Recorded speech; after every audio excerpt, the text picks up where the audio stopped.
એને મંગાવો. બીજું કે મેન ગણપતિનો રોડ આટલા સમય પહેલા મીટિંગ બોલાવી છે, હજુ સુધી કોઈ મૂર્તિ બુક કરાવી નહીં હોય. પછી કાલ સુધી કોઈ એવું નહીં કહેતા કે અમને ખબર નથી, અમે 9 ફૂટની મૂર્તિ લઈ આવ્યા. એ પણ આપણને ગાઈડ કરશે કે વ્યવસ્થામાં આપણે એમને કેવી રીતે મદદરૂપ થઈ શકે. એ આપણી સાથે જ છે, આપણી સલામતી. 3 બાઈકો સ્લીપ થતી હોય મારી નજર સામે શરમ લાગે. અમારા જ વિસ્તારમાં પોલીસ મિત્ર બધા પોલીસવાળા કમિટીવાળા એટલા જ હોય છે ઉતારવા મોટી મૂર્તિઓ. આજ રોજ આમોદ નગરપાલિકા સભાખંડમાં આમોદ નગરના ગણેશ યુવક મંડળોના વિવિધ હોદ્દેદારો હાજર રહ્યા અને ગણેશ વિસર્જન માટે શું વ્યવસ્થા કરી શકાય તેના આયોજન અંગે ચર્ચા વિચારણા કરવામાં આવી.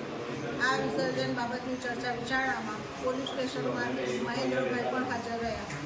સાથે સાથે જે કોઈ વ્યક્તિ હાજર રહ્યા દરેકે પોતપોતાના વિસ્તારને અનુલક્ષીને અને ગણેશ વિસર્જનના રૂપને અનુલક્ષીને જે કંઈ ચર્ચાઓ કરી એનો આયોજનની નોંધ તૈયાર કરવામાં આવી અને ખાસ રિક્વેસ્ટ એવી કરવામાં આવી કે આમોદમાં તળાવ બ્યુટિફિકેશનનું કામ ચાલુ છે, તો ગણેશ વિસર્જન કેવી રીતે કરવું એ અંગે ચર્ચા કરવામાં આવી અને તરવૈયાઓની વ્યવસ્થા તથા તરાપાની વ્યવસ્થા અંગે ચર્ચા કરવામાં આવી.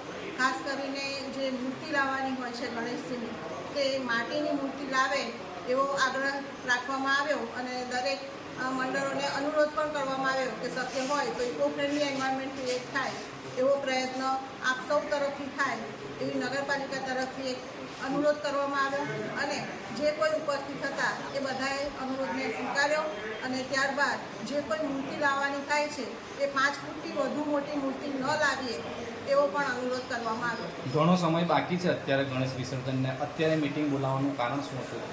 દર વખતે ગણેશ યુવક મંડળો તરફથી એવું કહેવામાં આવે છે કે અમે 2 મહિના અગાઉથી ગણેશજીની મૂર્તિનો ઓર્ડર કરીએ છીએ, તો એ ઓર્ડર કરતાં પહેલાં જ અમે આગોતરું આયોજન કર્યું કે જેથી ચોક્કસ માપની મૂર્તિ લાવે અને શક્ય હોય તો ઇકો ફ્રેન્ડલી મૂર્તિ લાવે. શું અત્યારે જે તળાવ બ્યુટિફિકેશનનું કામ થઈ રહ્યું છે તેની અંદર દરેક મૂર્તિને એમ વિસર્જન કરી દેવામાં આવશે? ગવર્મેન્ટની ગાઈડલાઈન મુજબ બ્યુટિફિકેશનનું તળાવ કમ્પ્લીટ લોકાર્પણ થઈ જાય ત્યારબાદ કલેક્ટરમાંથી મંજૂરી મળતી નથી પીઓપીની મૂર્તિના વિસર્જન માટે. તેવા સંજોગોમાં હજી આપણે તળાવનું લોકાર્પણ તો થયેલ નથી, પણ છતાંય એક ઇકો ફ્રેન્ડલી એન્વાયરમેન્ટ ક્રિએટ થાય એટલા માટે એવો આગ્રહ રાખીએ છીએ કે સૌ ગણેશજીની પ્રતિમા માટીની બનાવે તો વધુ સારું. આજની મિટિંગની અંદર સૌનો સહકાર મળ્યો તે બધું શું કહેશો?